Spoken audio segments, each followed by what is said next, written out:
Hi you guys, it's Quiana. I'm back with another quick video.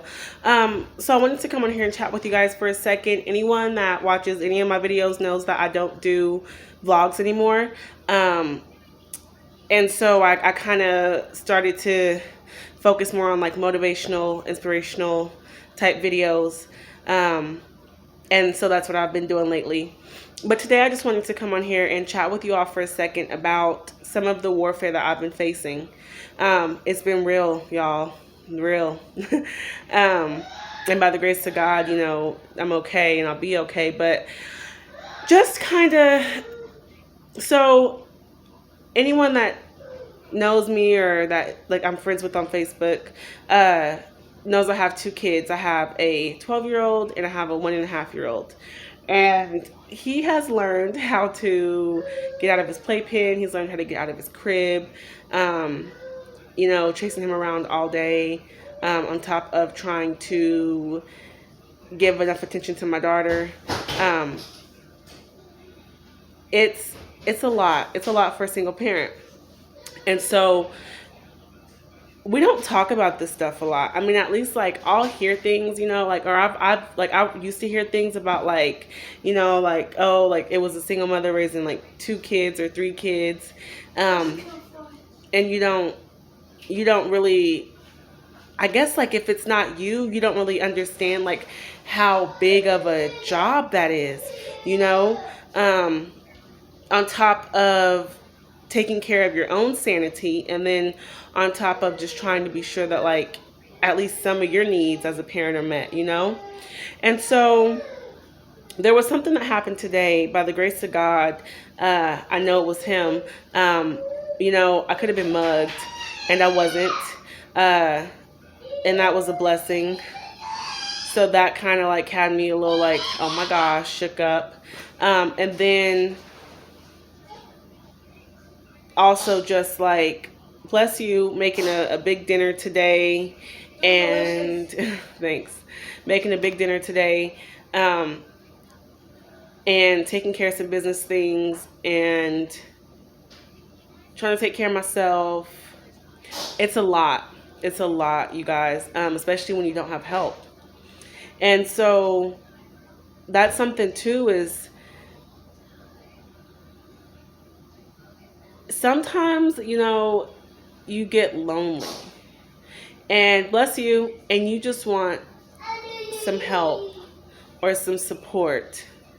And you don't just want any help, you know, you don't just want anybody. You want somebody good, because there's so many, bless you, there's so many people out there that aren't good. And so you don't want to, you don't want to get caught up in that just because you're desperate or you're lonely. It seems like that's when they all just come, you know.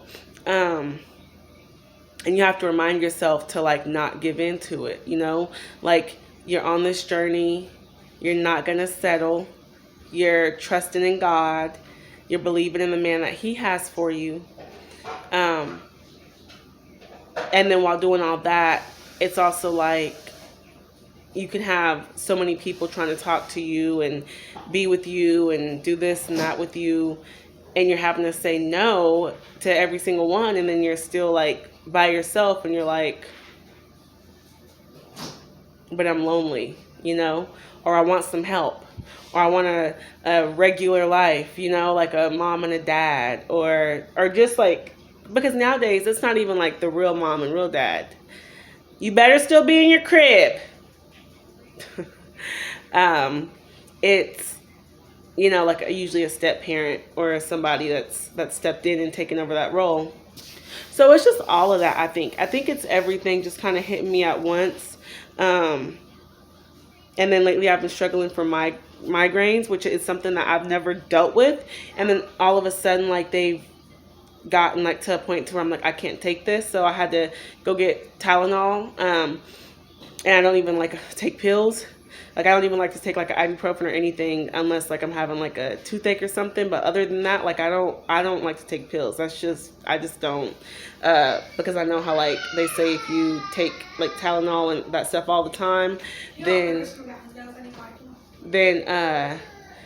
you sorry guys, my daughter was talking to me, your body gets used to getting those pills, and so then it doesn't like take care of it itself. So that's why I don't like to take them. But yeah, it's just been a lot. Sorry if it seems like I'm rambling, because I kind of feel like I'm a little bit like all over the place, but it's real. It's a struggle. It's a struggle to stay firm and stay planted. It's a struggle to not having friends to go hang out with, or just you're not when you have kids, you don't want to just allow anybody over to your house, just because you want some company. Like, you don't want to do that. But we've seen that pattern a lot, like especially within us as Black women, or just, I don't know about like all single mothers, but you let these people come over, or you let this guy come over, or this guy and his friends come over, and then the rest is history, So it's something I have to always remind myself of, like, no, I cannot just let people come over. No, I cannot go do this. No, I cannot do this, because I know in the end it's going to pay off. And I know in the end, if we stay on the right path, we'll reap that reward for not giving in to temptation, So yeah, and then you might look around and you might see other people, like, they've met somebody, they're doing this, they're doing that, like living the life. When I say that, not really, but it looks like it. But, your friends and stuff, like, they all have somebody and you don't have anybody. And so,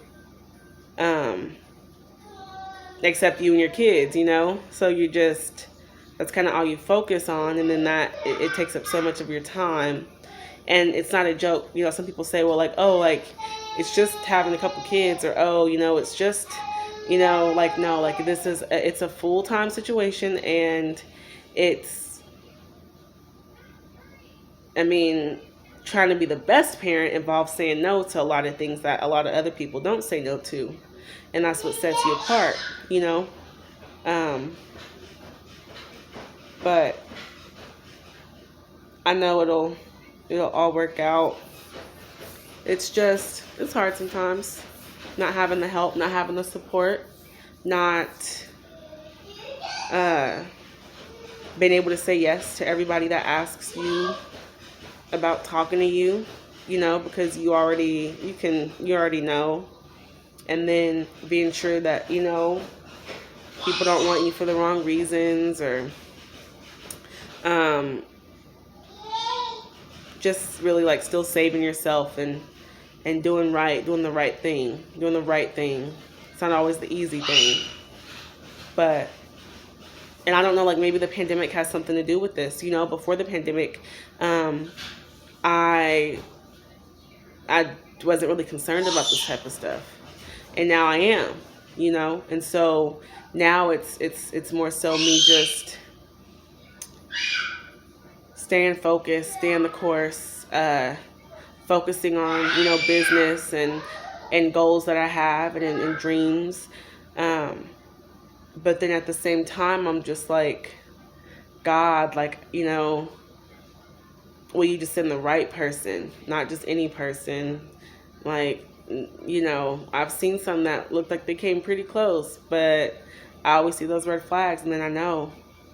So, I don't know.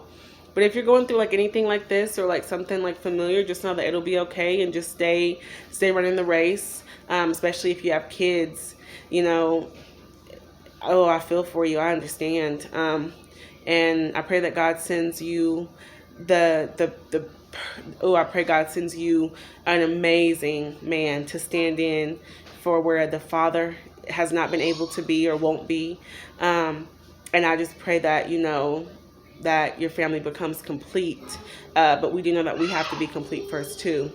And so along the journey, we may feel like, oh, well, we're complete by now. Like we're good. Like, where's he at, God? And the devil just keeps sending this one, sending them along. The devil will send you 50 of them. But like, you can't say yes. Gotta still say no. And you gotta still be a good parent. So I love you guys, and that's just a little chit chat, just kind of a look into my head and what I went through today. But tomorrow's a new day, and I love you guys. Good job, Mommy. Love you guys. Bye. She just interrupted my video. Sorry, Mommy. Kimmy, go back in there. Thank you. But just, you know, another part of being a parent. You know, I'm not gonna re-record this again because I've already re-recorded it. But that's just another thing. You know, just stay focused, run the good race, don't get faint-hearted, and know that you will reap a great reward for staying faithful. All right. And I love you guys. Stay blessed, be a blessing, and I'll be talking to you later. Bye.